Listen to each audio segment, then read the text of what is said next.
Hey guys, this is Zach with Dreamedia Home Theater. I wanted to show a project that we did today. This is a very typical setup for a home in the North Dallas area. We're doing a 5.1 surround sound system here in the living room with a powered zone 2 running off of the same receiver. We have a 7.2 channel receiver and we're running an episode sound bar here in the front.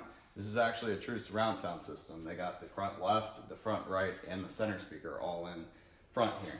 And then in the rear of the room, we have some in ceilings, rear, left, and right,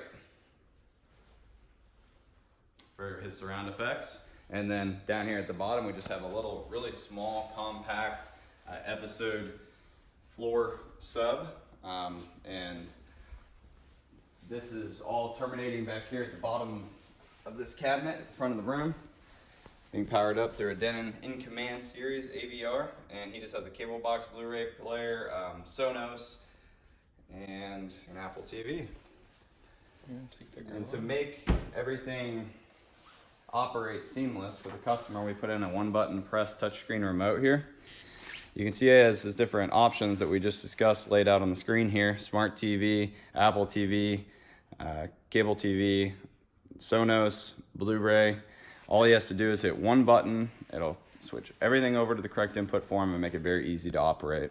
And when you're done using the system, you just hit all off and power off and you're done. This is some of our go-to products. If you guys have questions about this system or would like us to do something like this for you, please give me a call or shoot me an email. Make sure to subscribe down below. Thank you for watching. This is Zach with Dreamedia Home Theater.